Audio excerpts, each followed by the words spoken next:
제가 은퇴하고 금년 7년 차입니다. 창립 기념 주일 때마다 제게 설교를 해달라는 담임 목사님의 부탁이 있었지만, 은퇴한 사람이 교회 앞에 자주 드나들면 인기 떨어지고 별로 보기 안 좋을 것 같아서 계속 사양을 하다가, 이제 금년에는 7주년, 은퇴한 지 벌써 7년 차가 되다 보니까 이제는 한번 가도 괜찮겠다 마음먹고 왔습니다. 오늘 예배 함께 하신 여러분들, 하나님께서 여러분들 위해 복을 주시고 은혜 베풀어 주시기를 원합니다. 하나님이 항상 여러분들에게 얼굴빛을 비춰주시고 평강 주시기를 축원합니다. 제가 동광교회에 온 것은 이 교회가 6년 차, 만 6년이 되기 전 10월 달이 돼야 만 6년인데 저는 7월 달에 부임을 했어요. 참 그때는 교회가 뭐 하나 제대로 된 게 없었어요. 그냥 혼란스럽고 어찌 보면 황무지 같고, 야, 이 교회가 앞으로 될까? 안 될까? 이런 생각이 왔다 갔다 할 만큼 그러한 어려운 시절이었습니다. 참 감사한 것은 제가 동광교회에 처음에 왔을 때 이 교회가 제 눈에 들어왔어요. 이 교회의 오늘이 보이고 이 교회의 미래가 보였어요. 지금 생각해 보면 그때 내가 보고 생각하고 판단했던 것이 하나도 빗나가지 않았어요. 어렵게 성도들이 힘을 모아 지은 예배당을 나는 처음에 왔을 때 이건 헐어야 돼. 예수님께서 이 성전을 헐라, 내가 사흘 만에 다시 일으키시리라고 말씀하셨잖아요. 제가 이 성전을 헐어야 된다는 말을 오자마자는 못했지만 마음속으로는 그걸 가지고 있었어요. 그리고 때가 됐을 때 그 얘기를 했죠. 그 예배당을 헐고 제가 와서 예배당을 750평을 짓고, 그 예배당 지은 지 10년 만에 그 예배당을 헐고 증축 형식으로 3,200평 오늘의 이 예배당을 짓게 됐어요. 이런 역사가 어떻게 이루어졌냐면 이 교회를 개척하신 개척자들이 기도밖에 없어요. 참 기도하셨어요. 그게 여기 지금 참석하신 김기동 장로님, 우리 안 장로님, 돌아가신 윤석기 장로님, 권사님들, 집사님들이 항상 기도했어요. 우리 교회가 좀 자리를 잡고 안정이 돼갈 때 노예 어르신이 저한테 그랬어요. 유 목사님, 감사하외다. 동광교회가 교회 구실 못할 줄 알았어. 그런데 유 목사님, 동광교회 부임하신 후 교회가 돼가네. 너무 감사해요. 저를 위로하고 격려하시는 그런 어른들이 계셨습니다. 오늘의 교회가 있기까지, 이 교회를 시작하고 진행해 오는 과정에서 함께 협력하고 모든 사람들이 연합해서 힘을 모으므로 오늘의 교회를 이루어 참 하나님께 감사한 것은 네팔에 학교를 세워서 몇백 명 아이들이 공부를 하고 있고, 국내에 또 153 학교를 세워서 어린이들이 공부를 하고 있고, 너무너무 감사한 거예요. 저는 153 학교의 정원을 153명이라고 생각하고 날마다 153, 하나님 153입니다.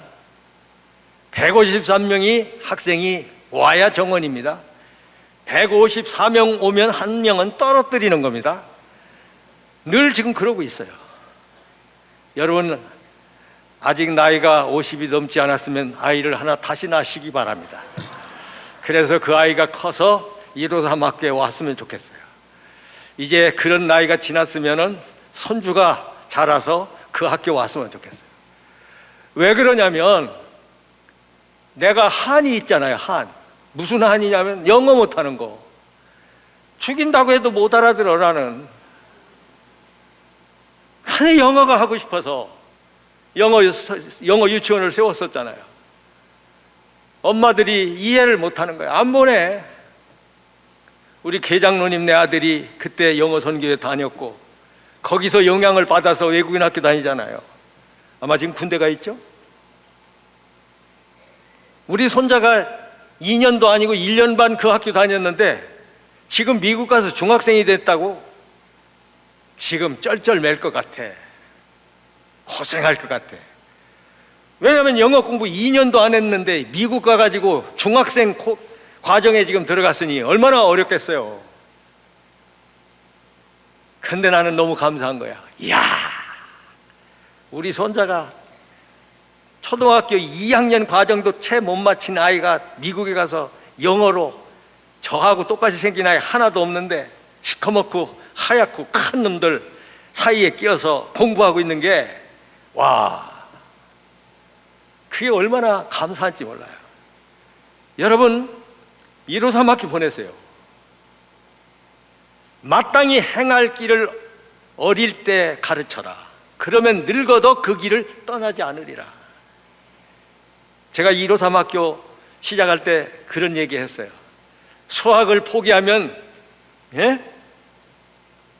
대학 포기예요. 수포 대포래. 수학을 포기하면 대학 포기라는 거예요. 영포는 뭔지 아세요? 영어를 포기하면은 인포래. 인생을 포기하는 거래. 싱가포르라고 하는 조그마한 도시 국가가 우리보다 배나 더 잘 사는 나라가 되고 모든 나라들이 배우러 오고 우러러보는 이유가 뭔지 아세요? 그 사람들은 원래 중국어를 해요. 중국어가 국어라고. 근데 그 나라의 총리 리콴유가 뭘 했냐면요, 학부형들 다 앉혀놓고 얘기하는 거예요. 연설하는 거예요. 영어를 우리나라 제1국어로 할까? 아니면 중국어를 제1국어로 할까? 그러면서 영어로 하는 이점을 설명하는 거예요. 내가 여기서 그 여기를 다 할 수는 없죠. 지금 시간이 없으니까.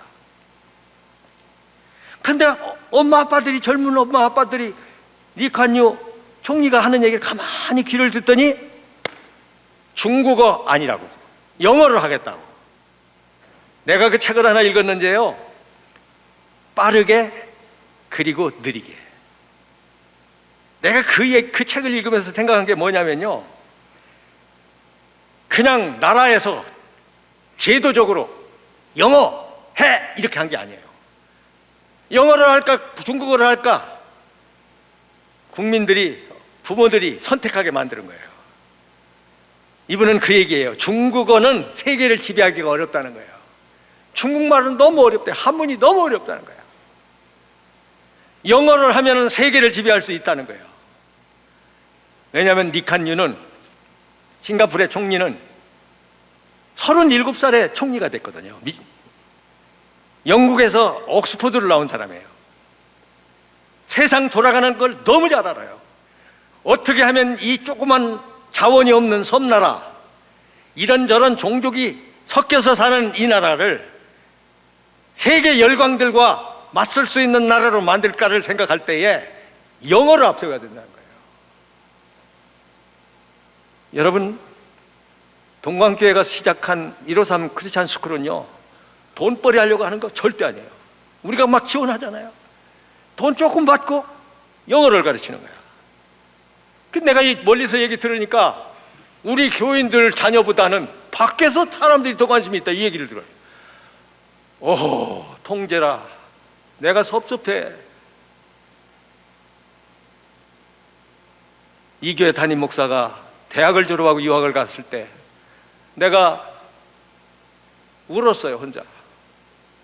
박사학위를 받아가지고 한국에 돌아올 때, 돌아온다는 소식을 듣고 새벽에 내가 여기서 예배드리고 기도하면서 얼마나 울었는지 몰라요. 하나님, 죄송합니다.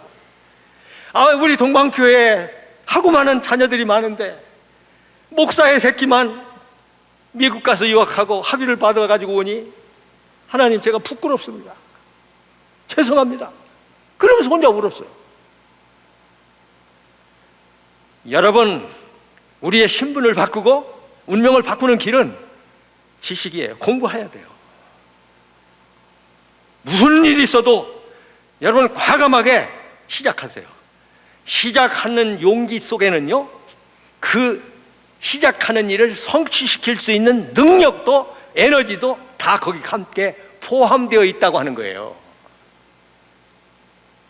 오늘 여기 오신 김상희 의원이 우리 고향 나보다 1년 선배인 강종식 선배하고 같은 학교 동문 선배래요. 그이가 어떻게 우연히 알게 돼가지고, 아이고 목사님, 내가 그거 너무 잘하는데요. 어려서부터 공부 잘하더니 좋은 고등학교 가고 대학 가고 그러더니 압구정동에서 산대. 엊그제 내가 그 전화를 하면서, 아, 유철락 목사님 여기 한번 놀러 안 오냐고. 그러자네도 내가 달려갈 거라고. 달려가면은 매운탕 같이 먹자고 지금 그래 놓았는데 아직 못 가고 있어요. 나는 이 얘기만 하면 오늘 하루 종일 해야 돼, 저녁까지. 나는 이 얘기하러 온 게 아니야. 여러분의 자녀들이 어려서부터 성경을 알고, 어려서부터 영어를 하고, 어려서부터 믿음으로 살아. 아버지보다 나은, 할아버지보다 나은, 갈수록 더 나은, 더 잘되는 하나님의 복이 임하시기를 축원합니다. 우리 사람의 이 몸 안에는요 1천조의 미생물이 살고 있대요.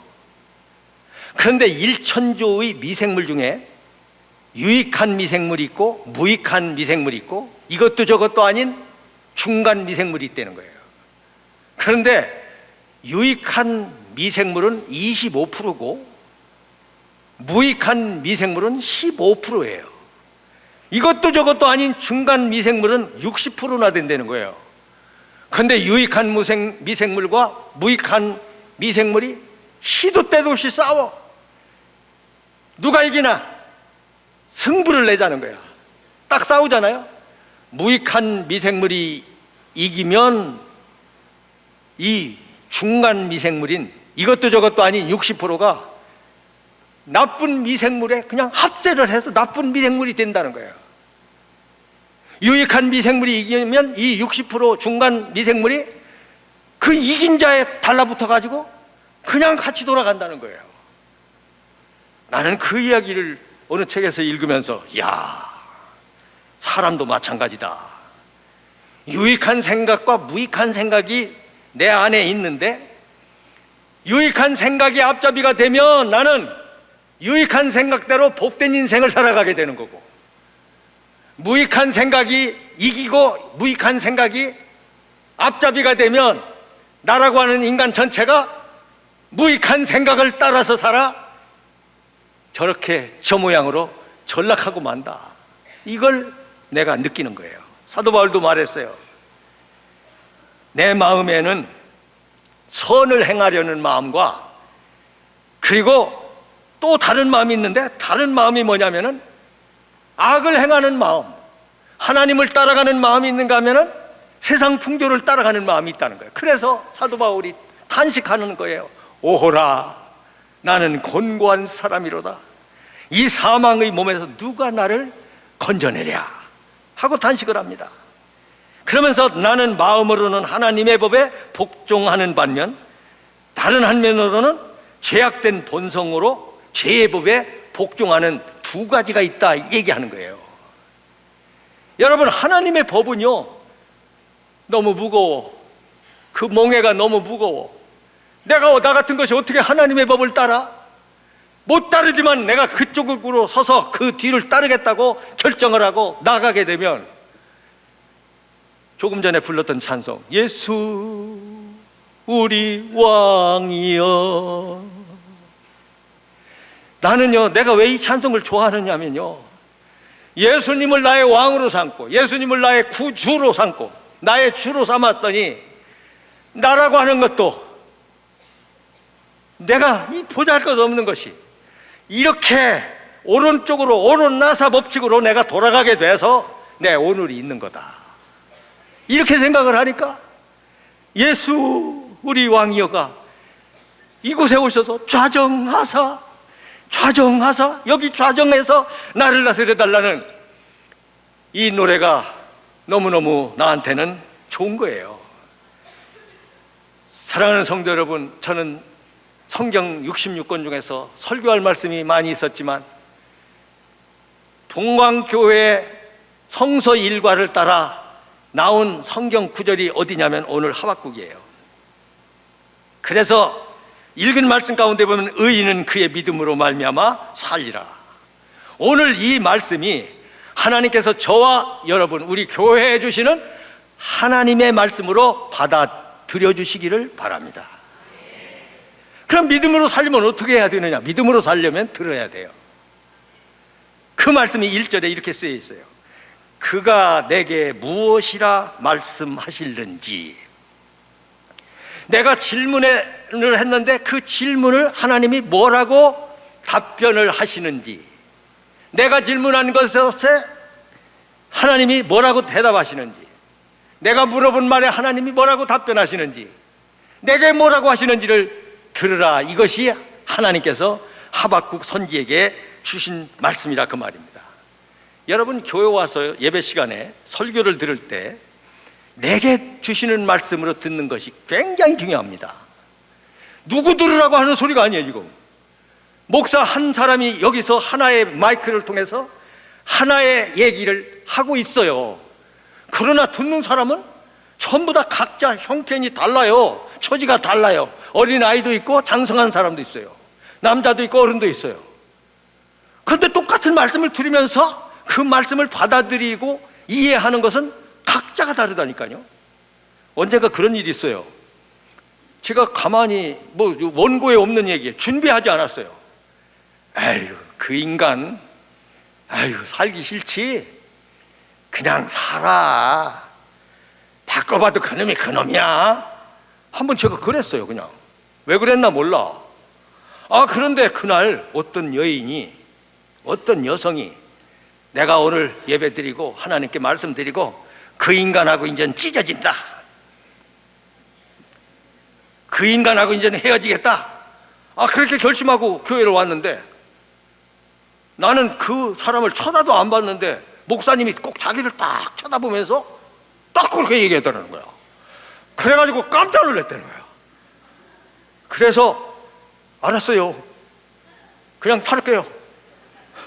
떨면서 그랬다는 거야. 그 지금까지 살아. 여러분 어떤 사람에게는 하나님이 뭐라고 그러냐면 두려워 말라, 두려워 말라. 어떤 사람에게는 고개를 져들어라. 어떤 사람에게는 힘을 내라. 옛날 아브라함에게 하나님께서 내 아내 말을 들어라 그러니 지금까지 안 듣던, 아내 말을 안 듣던 그 사람이 말이죠. 아내 말을 들어라. 하갈을 내쫓아라 그 말 했어요. 아내가 내쫓으라고 그러니까 하나님께서 아브라함에게 내 아내 말을 듣고 내쫓아라 그러잖아요. 여러분 우리가 세상을 살아가면서 이 듣는다는 게 얼마나 좋은지 몰라요. 여러분 지식을 얻는 것도요 들음으로 얻어요. 믿음도 들음으로 얻어요. 지식을 얻는 것이 눈으로 먹어요. 들어먹어요. 들어먹고 읽어먹고 이렇게 먹는 거예요. 근데 경청에는 4가지가 있어요. 배우자 경청. 제일 안 듣는 게 누구 말인지 아세요? 남편 말 안 들어요. 제일 안 듣는 게 배우자 경청에 아내 말 안 들어요. 아내가 여보 종알 얘기하잖아요. 그러면 신문을 남편이 이렇게 보고 앉아 있으면서 그래 그러는데 신문 보고 있지 아내 말 듣는 거 아니야. 이게 배우자 경청이야. 소극적인 경청이 있어요. 듣는 것처럼 해. 안 들어. 그 다음에 적극적인 경청이 있어요. 적극적인 경청은 귀를 기울여 들어요. 무슨 얘기 하는지를 알아보려고 애를 써요. 그리고 하는 말에 공감을 하면서 끄떡거리고 속으로는 아멘도 해요. 4번째는 맥락적 경청이에요. 말하는 사람이 왜 저렇게 말하지? 저렇게 말하는 이유가 뭐지? 그 배경까지 다 설명하면 이게 나름대로 추측하면서 그 말하는 사람의 말을 귀를 기울여 듣는 거예요. 여러분 요즘 제가 산에 이렇게 가보면 개를 데리고 산에 오는 사람이 많더라고요. 근데 개가 조금 앞에 가니까 그 남편이 그러더라고. 야 너무 빨리 가지 마, 엄마랑 같이 가 그러더라고. 그래서 뒤를 쳐다보면서 걔 엄마가 또 오나 그러고 살펴보니까 걔 엄마는 없고 자기 아내 보고 걔 엄마래. 야, 참 웃겨. 이제 이러면서 갔어요. 근데요, 개가 사람하고 이렇게 가장 친근하잖아요.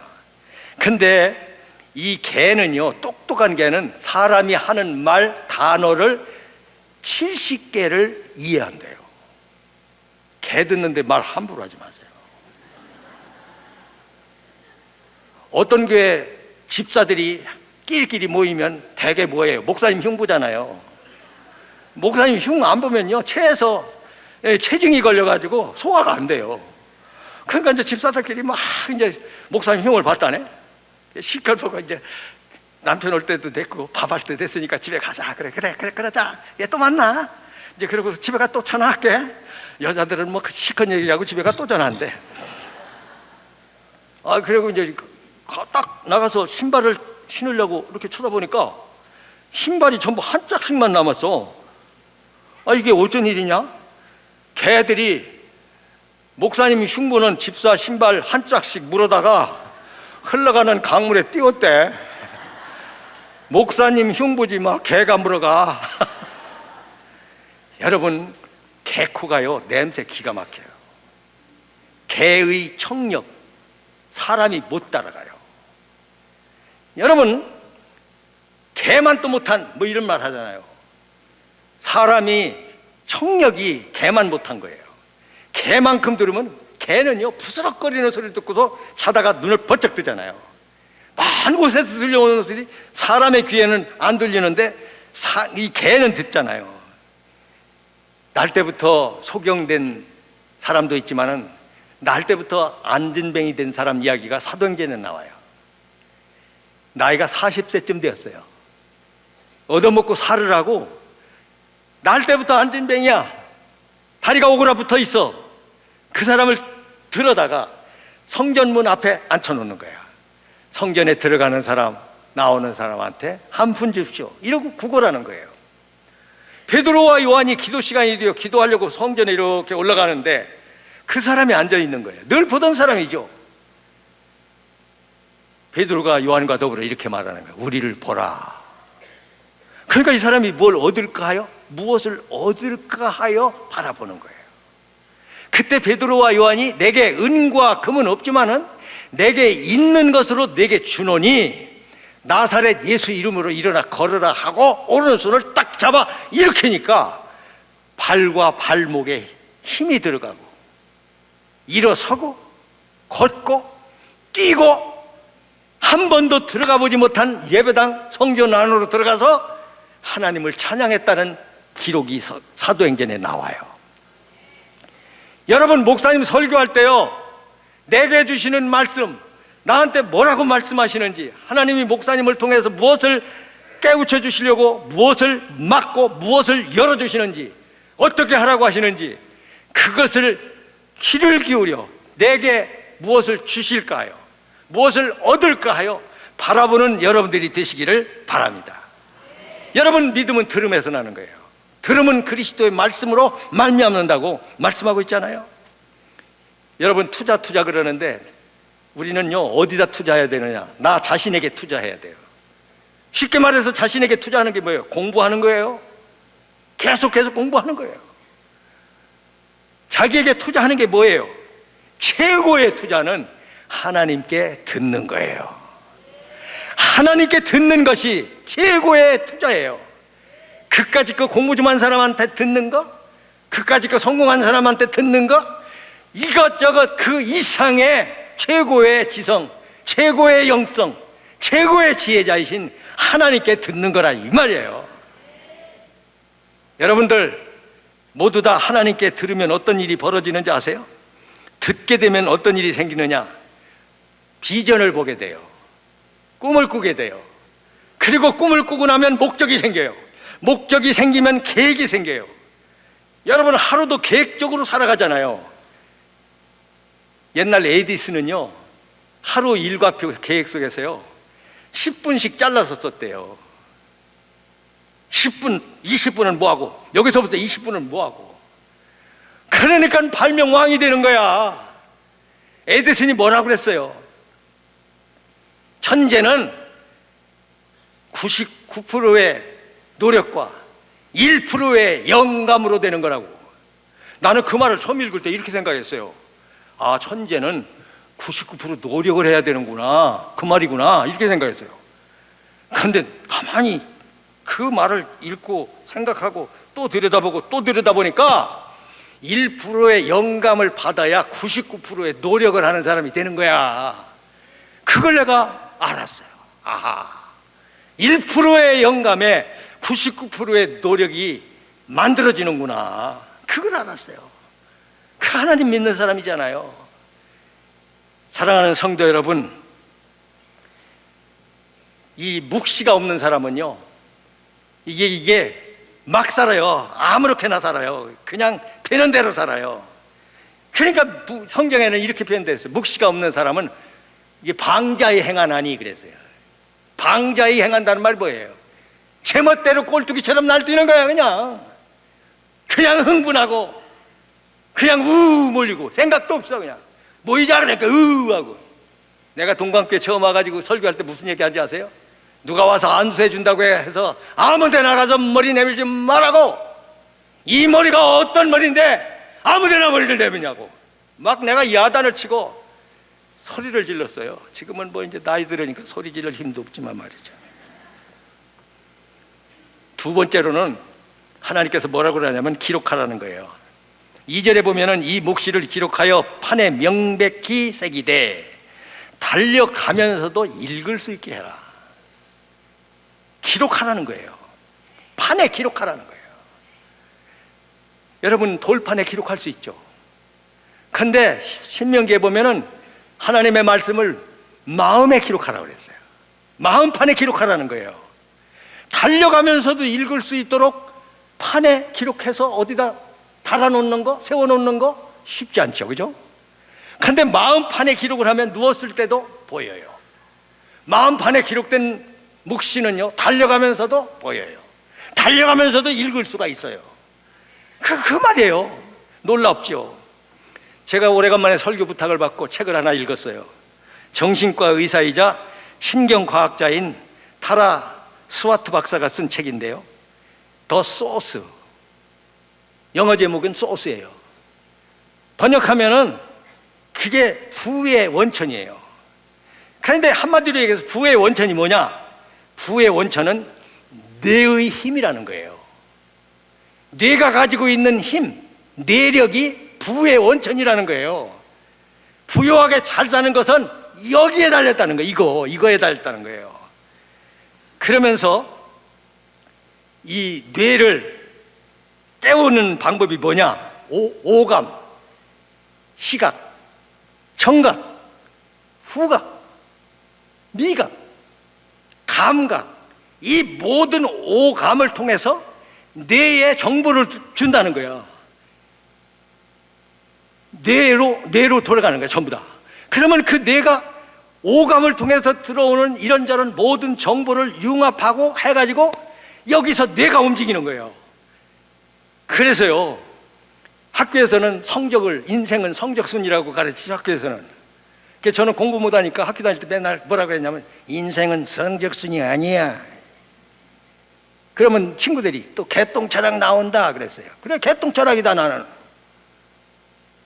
인생은 성적순이 아니라고 그랬어요. 그래서 내가 나중에 당을 하나 만들었는데 그 들어오는 사람이 없어서 혼자밖에 없어. 그래서 그냥 나 혼자 당수를 했어.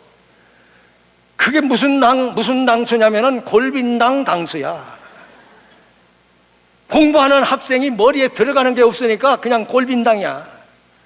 그래서 내가 골빈당 당수를 했다니까. 정말이에요, 이게. 내가 꾸며낸 말이 아니야. 학교 다닐 때 실제 내가 동료들과 주고받았던 이야기라고요. 그런데 부의원천이라는 이 책을 쓴 교수는 뭔 얘기를 하냐면요, 내가 꿈에 그리는 그림, 내 꿈, 내 목표를 그림으로 그리든지 글자로 써가지고 이거를 판에다가 붙이라는 거예요. 이렇게 판에다가 붙이고 그 판을 바라보라는 거예요. 그러면 오감을 통해서 들어온 모든 정보와 이런 것들이 나로 하여금 내가 가지고 있는 모든 힘을 다 합해서 그 꿈과 목표를 향해서 막 달려가도록 만들어준다, 그거예요. 내가 그 책을 보면서, 야, 이거 하나님은 옛날 한옛날에 말씀하신 건데, 이 책을 쓴 사람이 나한테 이런 책을 쓰겠다고 얘기했으면 내가 성경에 이런 말씀이 있는데 하나님이 이미 말씀하신 거예요, 이 등신아, 내가 그러고 얘기를 해줄 텐데, 이런 생각을 내가 하게 된 거예요. 참, 나는 그 책을 보면서 이런 생각을 했어요. 야, 이 과학자가, 이 의사가 과학과 영성을 융합하고 무의식적인 행동을 의식적인 행동의 원리를 만들어주는 학자구나. 뇌를 깨우면 뇌의 잠재력을 최대한 실험해서 미래를 창조하고 더 아름다운 인생을 살아갈 수 있는 사람으로 만들어주는 신경과학적 근거를 제시하는구나. 다시 말하면 오늘 이 성경 말씀에 묵시를 판에 기록하라, 달려가면서도 읽을 수 있도록 기록하라, 이 말이 이 부의 원천에서 얘기하는 말과 똑같아. 그 말이 이 말이야. 사랑하는 성도 여러분, 여러분들이 성경을 어떻게 이해하시는지 모르겠어요. 성경은요, 성령의 감동으로 기록된 책이에요. 과학자가 이 성경을 읽으면 과학서예요. 의사가 이 성경을 읽으면 의학서예요. 경영자가 이 성경을 보면요, 경영학이에요. 정치가 성경을 읽으면 정치학 교분이에요. 인생의 모든 질문에 대한 해답이 이 성경 66권에 있다고 나는 믿어요. 과학은요, 어떻게 오늘의 과학이 됐어요? 실험해보고 안 되고, 실험해보고 안 되고. 여러분, 606호라는 옛날 주사약이 있었는데 그 주사약이 어떻게 만들어진지 아세요? 605번 실패하고 606번째 성공하여 만들어진 주사액이 606호예요. 세계 시장을 점령하고 있는 라면, 너구리인가 뭐 하도 많아서 이제 이름도 혼란스럽죠. 그 라면이 어떻게 만들어진지 아세요? 고춧가루 넣는 것도요, 청양고추 넣어보고, 강원도 고추 넣어보고 별짓 다 한 거예요. 해서 뭐 맛보고 또 맛보고, 이거 아니야, 이게 그래가지고 최소 공약수를 만들어가지고 이거다 싶어서 그게 출시를 하는 거예요. 세상에 내놓은 거예요. 그러니까 맛을 보고 나서 이렇게 되는 거예요. 그러니까 세계 시장에 라면이 다 나가 있잖아요. 얼마나 대단하냐고. 이게 인생도 마찬가지예요. 여러분, 그냥 내버려 두면요, 나는 그냥 고기 덩어리 하나 불과한 거예요. 나는 그냥 그렇고 그런 인간으로 끝나고 마는 거예요. 믿음도 마찬가지예요. 어렸을 때 생각하는 생각, 지금도 그래요? 어렸을 때 어린 믿음 때 하던 말 지금도 그렇게 해요? 내가 생각하는 것도 말하는 것도 깨닫는 것도 어린 아이 때 하던 일을 다 버렸노라, 이렇게 말하잖아요. 여러분, 성경은요, 경제학이에요. 우리 교우들한테 내가 몇 사람한테 그런 얘기 들었어요. 목사님은 사업을 했으면 성공하실 거라고. 아니, 내가 진짜 군대 생활할 때도 나더러 사업하자는 사람이 많았어요. 옛날에 백남욱 국회의장, 그 양반이 자기 외삼촌이라고 하면서 나와서 나하고 손잡고 사업하자는 사람도 있었고요. 서울의 어떤 유명한 극장 사장 아들이 이제 군대 온 어린 사람인데 총무라나 뭐 이사라나 뭐 명부국장 사장 아들이 나하고 군대 생활 같이 했어요. 돈 많으니까 매주마다 애인이 바뀌어 오더라고. 근데 나더러 그래요. 목사님, 제 처입니다. 장가도 안 간 놈이 제 처래. 그래서 내가 그 아가씨 앞에서는 말을 못하고, 야, 너는 왜 매주마다 처가 바뀌냐? 그랬더니 이 녀석이 나를 확 끌어안으면서, 아이, 내무반장님 왜 그러세요? 다 아시면서. 아주 근사하게 생겼어. 우리는 쪼쪼하게 생겼는데 배도 이만큼 나오고 말이지, 키도 이렇게 크고 말이지.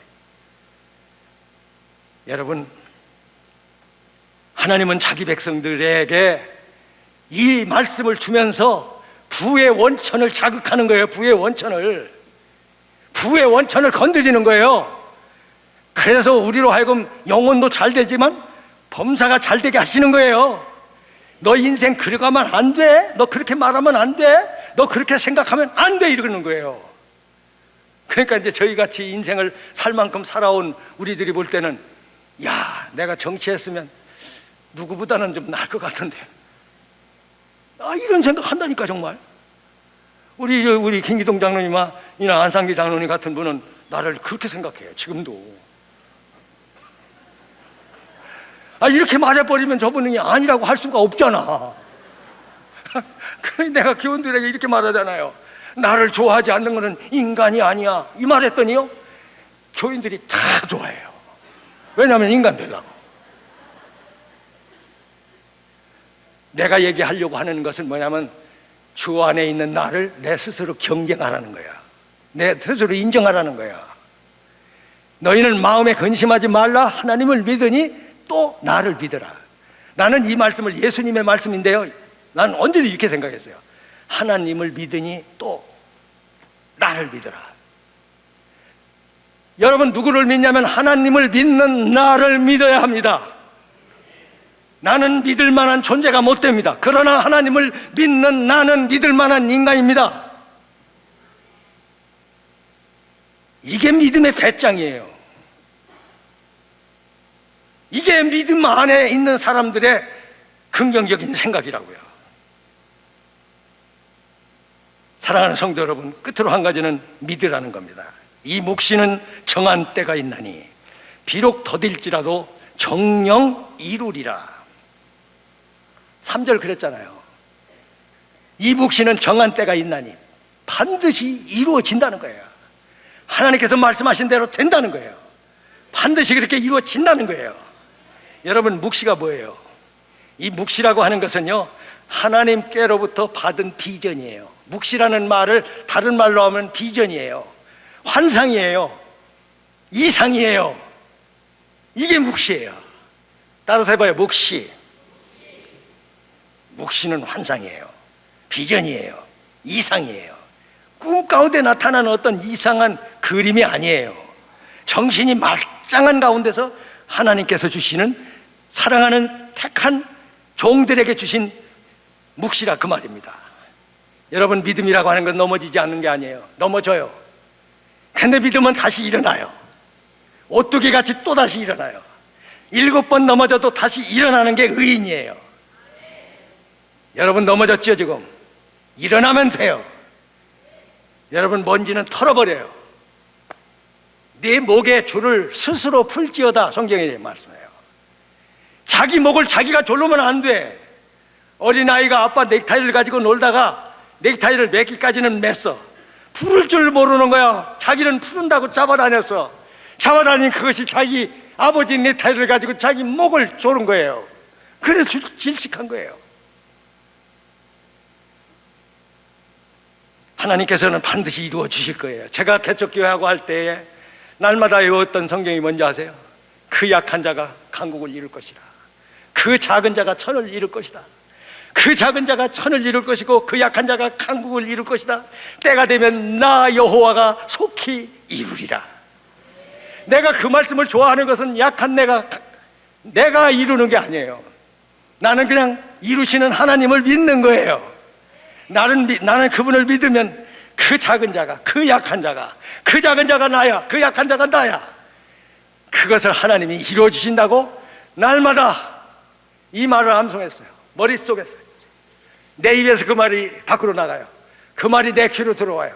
귀로 들어온 말이 뇌로 들어가요. 온몸으로 들어가요. 흘러내려요. 손가락 끝으로 발끝으로 다 넘어가는 거예요. 여러분, 성경에 보면요, 하나님의 말씀을 손목에 매라고 그랬죠? 하나님의 말씀을 미간에 붙이라고 그랬죠? 이게 무슨 말이겠어요? 손은 일하는 것의 대표예요. 손이라고 하는 것은 모든 것의 능력이에요. 미간이라고 하는 것은 지성의 문이에요. 하나님의 말씀이 여러분의 지성의 문이 되시길 바랍니다. 하나님 말씀이 여러분들의 손의 능력이 되시길 바랍니다. 하나님의 말씀이, 묵시가 하나님께서 내게 주신 묵시가 부의 원천 뇌의 힘을 자극하고 뇌를 활성화시켜서 내가 할 수 있는 모든 일을 할 수 있게 되시기를 축원합니다. 예수님은 베드로에게 말씀했어요. 내가 너를 위하여 내 믿음이 떨어지지 않기를 기도하였노니 그랬어요. 여러분, 믿음 끊어지면 끝이에요. 믿음 떨어지면 끝나는 거예요. 제가 언제 어떤 글에 그런 걸 봤어요. 실 같은 탄소 섬유 6가닥이면 실같이 가느다란 탄소 섬유 6가닥이면 자동차 한 대를 들어 올린대요. 거기 써야 된 대로 얘기하면 소나타를 들어 올리는 것이 그 실같이 가는 탄소 섬유 6가닥을 가지고 자동차를 들어 올린다는 거야. 여러분의 겨자씨 같은 믿음으로 산을 명하여 바다에 옮겨주세요. 산을 들어 바다에 빠뜨리면 산도 없어지고 바다도 없어지고 평평대지가 펼쳐지는 거예요. 이게 믿음의 능력이에요. 여러분, 아브라함이 됐죠. 아브라함이 믿음으로 아브라함이 된 거예요. 내가 해석하는 대로는 아브라함은 누군지 아세요? 자기 아내가 아이를 못 낳으니까 여종의 몸을 빌려서, 말하자면 쉽게 말해서 첩을 빌려서 이스마엘이라는 아들을 하나 낳았어요.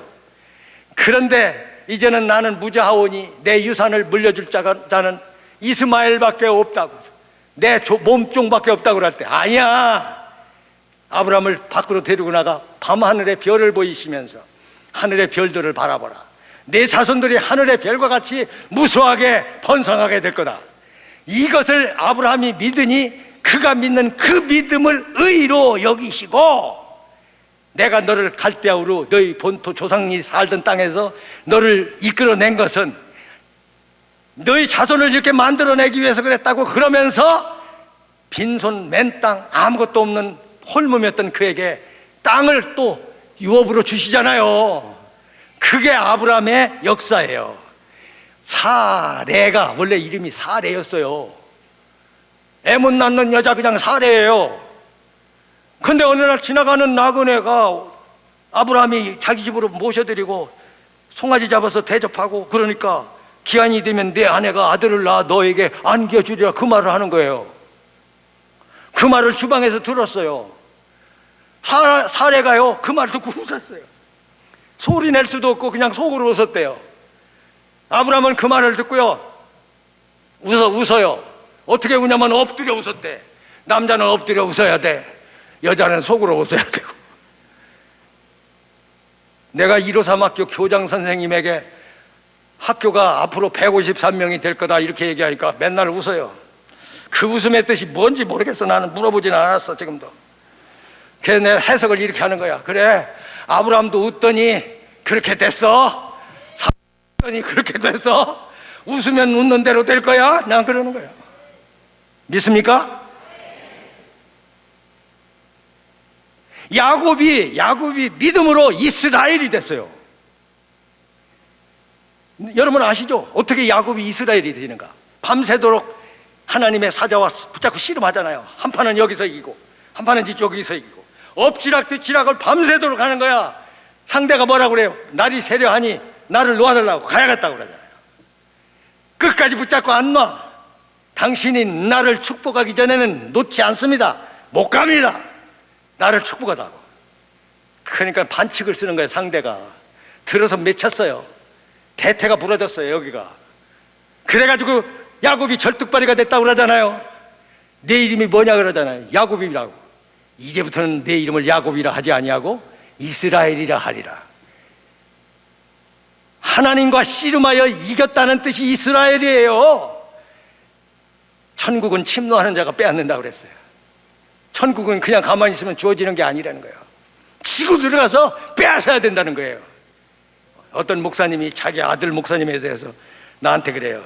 우리 아들 착하다고. 한 번 들었는데 두 번째 만났을 때 또 착하다고 그래. 내가 그랬어요. 아유, 착하다 소리 그만하세요 목사님. 근데 이제 그 뒷말을 할 겨를이 없어서 못했는데 맨날 자기 아들 착하다 소리만 하는 거야.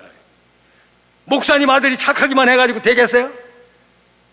내가 너희를 세상에 보냄이 양을 이리 가운데 보낸과 같도다. 이 세상이 얼마나 험악한지 알아요? 공중의 권세 잡은 자가 우는 사자같이 삼킬 자를 찾아 찾고 있는 이런 세상으로 내 아들을 내보내는데, 하나님이 당신의 아들을 보낸 거나 목사 아버지가 목사 아들을 보내는 거나 내용면에는 똑같은 거 아니냐 그 말이에요. 여러분, 어떤 난관, 어떤 문제가 있더라도 믿음으로 승리하시기를 축원합니다. 여러분이 어디로 가는지를 모른다면 여러분은 아무 데도 도달할 수가 없습니다. 여러분이 하나님께서 주신 묵시를 기록하고 새기고 마음에 두고 달려가면서도 바라보고 누워서도 바라보고 책임질하면서 참으로 하나님의 말씀으로 내가 바라볼 목표를 시각화하는 일, 이것이 오늘 본문이 주는 메시지입니다. 여러분이 원하는 것을 머릿속에 그리는 기술이 바로 원천의 기술에서 소개하고 있는 이 부의 원천이라고 하는 책에서 얘기해주고 있는 삶의 기술입니다. 하나님께서 여러분들에게 복 주시기를 축원합니다. 믿으시기를 바랍니다. 하나님이 나의 도움이시다. 한번 외치겠습니다. 하나님이 나의 도움이시라. 하나님이 나의 도움이라. 할렐루야.